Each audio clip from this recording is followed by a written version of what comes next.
Hello, and welcome to Ianterviews. Here with us today, we have Alyssa and Murphy, local celebrities / puppet. She currently sits at almost 400,000 followers on TikTok and has over 16 million likes. Thank you for sitting down with us. Of course. So why don't we start with the elephant in the room? When did you start puppeteering? I started just this summer by accident, really.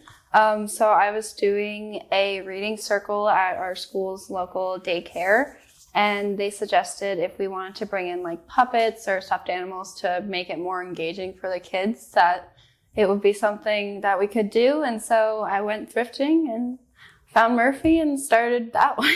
What drew you to Murphy? Was there any other puppets on sale, or like what was it that made you pick him in particular? So I found him thrifting. So he really was just the only one, and he was just kind of like right by the exit of the store, and he was kind of just dangling there, and it felt like a sign. It felt very necessary for me to have him. Nice. So how many puppets do you have now? Let's see. So I have Murphy. I have my handmade one, Matilda. I have Artax, my little horse. I have Artie. He is a wolf of some sort, I believe. The one you've been trying to practice ventriloquism with? Yes, and then I just purchased Ralph from another thrift store. He's the dog one. All right. And you handmade a puppet. What was that like? What made you, did you like look up a kit or? So she really was just from scratch, things I had laying around the house. When I was younger, I had this really fuzzy pink rug. It was like the same texture as Murphy. So I was like, okay, I could use this because I don't use it in my room anymore. And then I made her mouth out of like felt and cardboard and a lot of hot glue. And yeah, I don't know. I just felt like I wanted like a talking one. And since I thrifted Murphy, I didn't really know where the puppet places are. So figured just make my own. Are you crafty in other ways, or how did you just know how to make a puppet? I do like to craft stuff, but I'm very much a DIYer. So if I set my mind to it, I can usually accomplish something. I was going to say, is it intuitive at this point, making a puppet after all this time practicing? Yeah. How did you learn how to get good with puppets? Was it just practicing? Were you like looking up videos or? I definitely didn't watch any videos or do any research. I kind of just. He has his own little personality, so he was very much just doing his own thing, and I was more of just, I was watching him, and that's all that really mattered. Yeah. And sorry, you said you were at a local kindergarten when you first decided to start using a puppet, yeah? I was at, daycare. Yeah, a daycare, sorry. Why were you at a daycare? Are you in the teacher stream, or what drew you to doing that? Yeah, so I am in the teacher education stream, and it wasn't for my hours, but I was just trying to build my resume, and I just really missed working with kids. I worked with kids back at home, so I felt like doing something with kids, and they had an opening for that. Yeah, nice. Is working with kids like elementary school what you want to do in the future, or would you want to, if you continue working online, would you want to make more videos, or? I definitely think once I'm like older and like actually in my workplace in the future, I'd like to incorporate Murphy and stuff into a more like educational sense. I think that'd be really cool because like, I don't know, growing up, like our generation had like Sesame Street and like all that stuff, and it's a big hit. Like puppets are good for kids, and I feel like I really want to integrate like fun learning because my elementary teachers were all like really, really good with that kind of stuff. They were very interactive with us. So I definitely like to do the same. Yeah. All right. What made you want to start a TikTok after doing it at the daycare? So I had TikTok like before it blew up. I had it since it was Musical.ly, and it's always just like been my friends and family on it, a few random people, whatever. But I don't know, I just kind of posted him, been like, hey guys, like showing my friends this thing I found, and everybody on the internet seemed to like him. So. How did it feel one day waking up to having that one video in specific with like millions of views? What was that like? It was very surreal, and it led to like a lot of TikTokers that like I really had like interacted with the video, and like they've reposted my stuff, and like that to me was the most crazy thing, just to know that like people that I admire so much have like seen me and like acknowledged my existence. And so I think that was definitely the most crazy part of it all. It's crazy how far it's reached, because like I have a friend and she has like a relative in like the other side of Canada, and she's like, my cousin loves you. And it's just so strange. And like I had to look at like the percentages of like country interaction with my channels and stuff, and like most of it's not even in Canada. Like Canada is only 7% of my total. Damn. So is it America? It's a lot of American, some in like other places. Like it's all, there's just like a little sprinkle of Murphy everywhere. Does it feel weird ever being referred to as Puppet Girl? Or like, and like, do you ever get recognized out and about and feel like somebody stops you on the side of the street and you're like, hey, are you Puppet Girl? I have been recognized a couple times now, and I mean, it's kind of something you just get used to when you're known for something that's not yourself. It's what you expect to be called, I guess. Because like I can say I'm guilty for it. If I saw TikTokers I love on the street, I wouldn't know their name. I'd be like, oh, you're the guy that does that thing. So I can't really blame him. He's pretty memorable. So well, honestly, people don't really recognize me if I don't have the puppet. Is that more hurtful or? I'm okay with it because it's kind of like I'm Sia. Like he's like my wig, and so I can just be me if I don't have him with me. So it's not bad. It's not bad. I'm definitely grateful it happened after high school because I would have been tortured. 100%. Oh my God, yeah. 100%. There's some fun little characters from my high school that I just know aren't very happy about this. Yeah, it's usually how it goes, isn't it? Yeah. And what was it like getting like kind of brand deals or advertisements or sort of, or like the university asking you to do a promotional material? It was really neat. I had a clothing brand reach out to me that I had never even heard of, but it ended up being like one of my favorite brands now. It's Elfric Eden, and they've partnered with me twice now. And I just advertised their stuff on my channel. Sorry.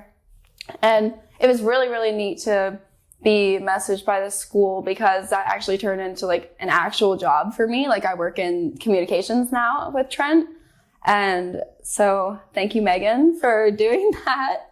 And yeah, no, it's really awesome. I've met a lot of really cool people through it. What do you do at communications? So I help channel like Trent's like social medias. Like I'll find like trends and stuff to do, or like basically like advertisements for like school events or like anything like that. I kind of either help make or help like plan the advertisements for that kind of stuff.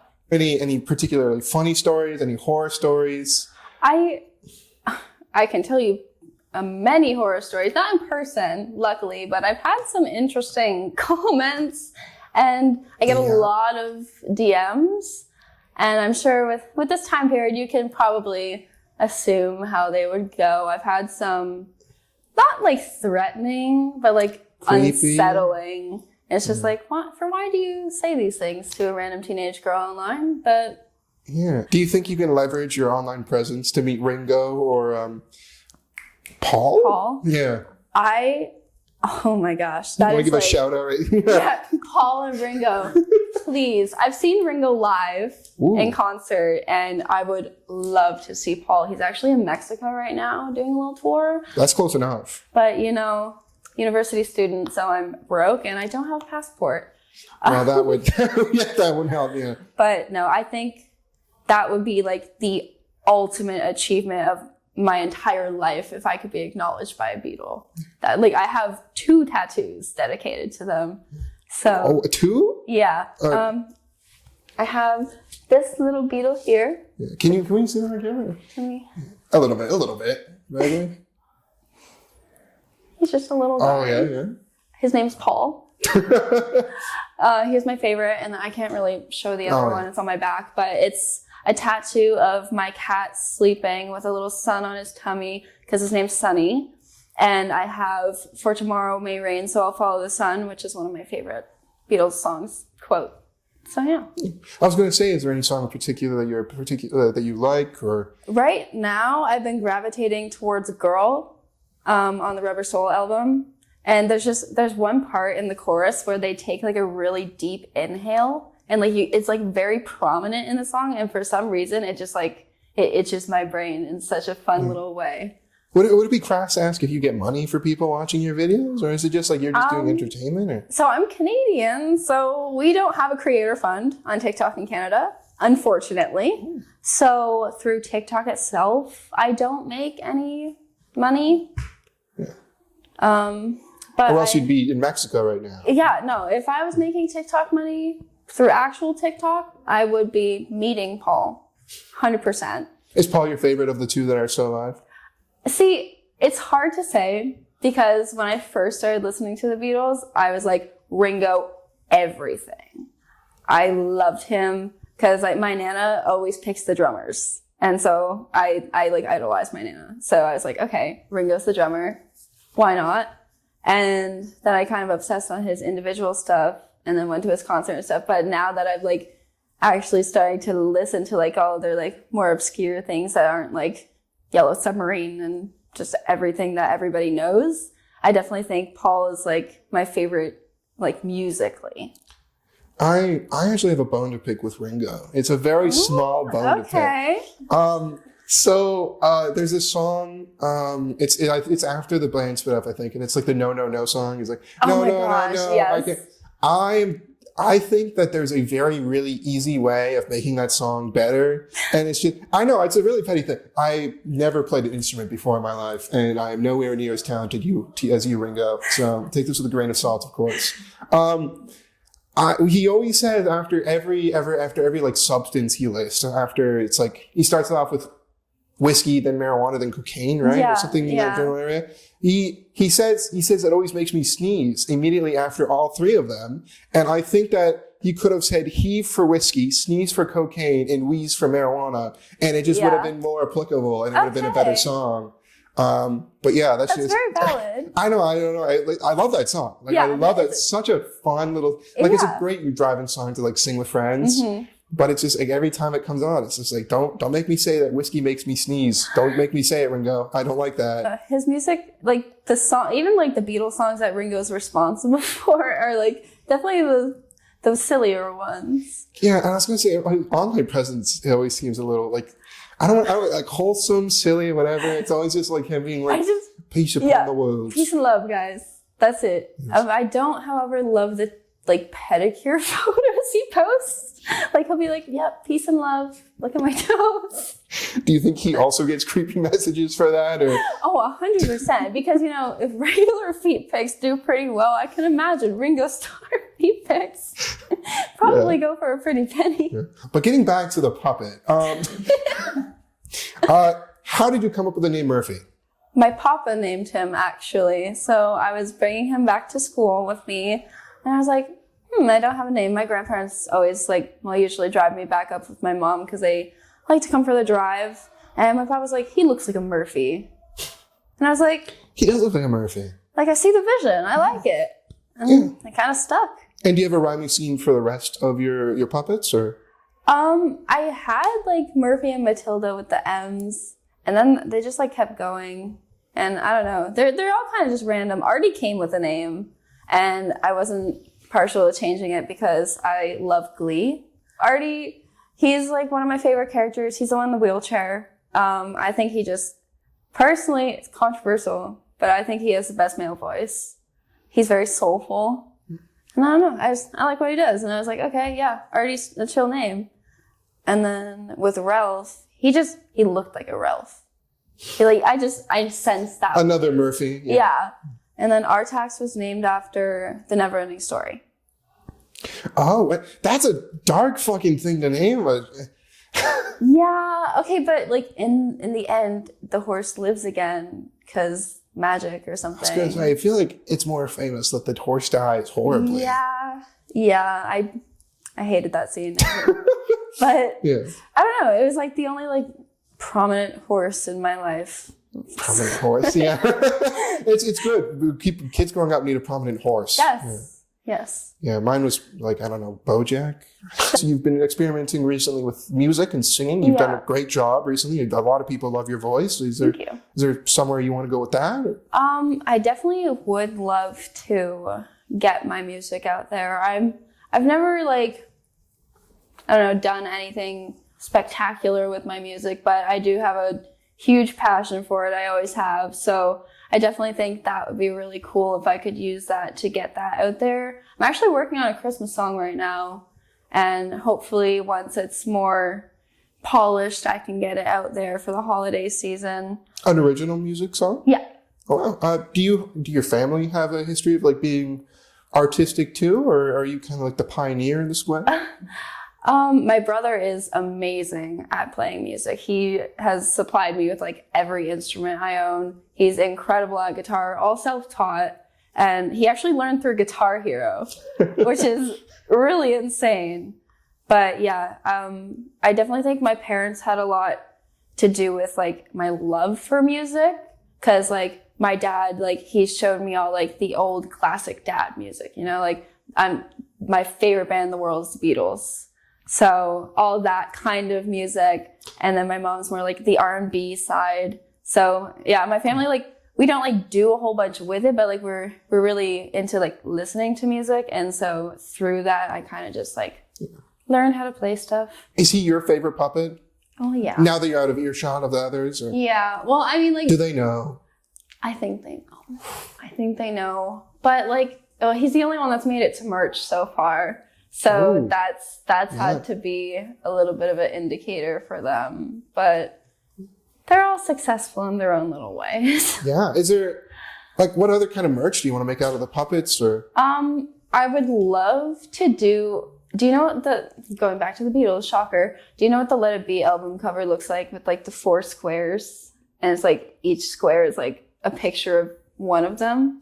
Yeah, kind of like that old like Happy Days intro kind of. Yeah. Yeah. But I would love to do that with like each puppet and like have them all in their own little square. I think that'd be really neat. Yeah. I want to make sweaters really bad. Because as of right now, I'm really only doing t-shirts. Like the sweaters are available, but I'm scared to order one because what if they're ugly? But it's okay. Yeah. I don't know. I'd like to make more designs for sure. Like I drew this myself. Yeah. So again, it's really hard to balance it all with school because being a history major, I have like a bazillion papers to write. But a lot of really fun things to read too. Yep. I have read so many books on abortion. Ooh. So many. What a fun and topical. Yeah. Speaking of school, how are you liking like the Trent experience so far? And how are you liking being at Trent, the administration, your classes, any particular classes or professor you appreciate? Or I love the school itself. I think it's very, very beautiful. I love the campus. My other choice was Queens, and everything is gray and rich cement people. And that. And I've always gone to like the tiniest schools. Yeah. And Trent is just like the little baby of all the universities. So I was like, okay, this seems like a safe, small little shelter place. Did you grow up somewhere more rural? Or? I'm from Trenton. I don't know if you know where that is. Do you know where Belleville is? I can use Google Maps. It's like an hour-ish from here. It's like a tiny little place. Yeah. Like my elementary school had less than 200 kids in it. Is that like east of here? Oh, I'm directionally challenged. I don't know. Oh. I don't know. Yeah. But yeah. I really enjoy my making a modernity class right now. It's probably my favorite. That's the one I have with Luann. Kevin is an awesome prof. Kevin? Sienna. I think that's how you say it. Oh, I think I've heard about like a Sienna professor. I'm not sure though. Yeah. He's amazing. He makes everything so interesting because like the lectures are like 2 hours, which first year, for some reason, history students just like didn't have in-person lectures. Did you? I had like I know that's a weird thing to happen. Yeah. I don't know why, but like so when I started going to 2-hour lectures, I was like, oh, okay. But he makes them all very interesting, and I actually can like pay attention to things coming out of his mouth. He let us dress up for extra credit on Halloween. What did you dress up as? Well, we had to dress up as like a 18th century person. So I did that. I had like this really like grandma looking dress, had a little corset action going on, the boots. It was great. Kevin had like a whole, like he had a costume change too. Like it was pretty serious stuff. Were you able to bring any 18th century style puppets or? Unfortunately, no. I don't know my puppet history. The only puppet history I have is like Jim Henson, but that's definitely not that old, I don't think. Yeah. I don't think he's that old. I have no idea who Jim Henson is. He's like the Muppet guy. I've watched the Muppets. I don't know, like growing up, I don't know. I also grew up sort of like really rural. And like all I had access to was Detroit Public Broadcasting Station. So I had like Wild Kratts. Shout out to Wild Kratts. I like the green one. Yeah. No, I don't know which is which, but I like the green one. I don't remember. Yeah, Wild Kratts was sick. Cat in the Hat. I don't know. Yeah. Did you grow up watching the Muppets? My dad's obsessed with the Muppets, so there's always been like a little sprinkle of them in my childhood for sure. But I do have to say, my favorite film of all time, even before I got into puppets or whatever, is another Jim Henson film called The Labyrinth. I don't know We're if getting you... some thumbs up in the camera. I don't know if you know what it is or not. Somebody does. Thank you for knowing. I love David Bowie. He is a magical man. But no, there's tons of puppets in that. So I guess like it all makes sense. The little butterfly effects. Yeah. We've asked Alyssa to leave the room so we can have a personal, in-depth conversation with Murphy without any sort of manipulation. Do you love dancing? Do you like being on camera? Oh yeah, wow, really? Oh yeah, wow. So Alyssa was telling us that she sometimes gets somewhat maybe inappropriate messages. Do you ever feel a little left out that nobody ever, no buxom young puppet ever contacts you and asks if you wanted to, puppet?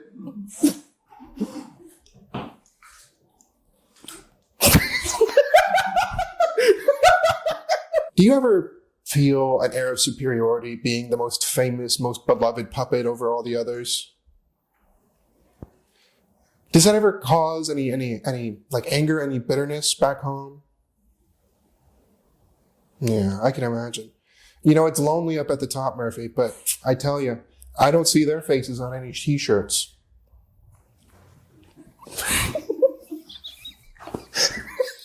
Murphy, are you an avid reader of Arthur News? What's your thoughts on the new budget and the possible increases? Yeah. Wise words from Murphy. Thank you so much for coming by, and to everyone at home, be seeing ya.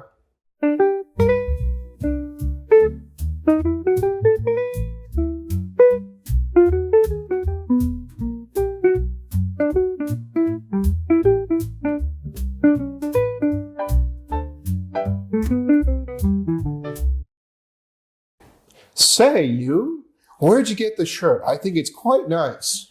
Well, it's actually Murphy's merch, and it is made by myself.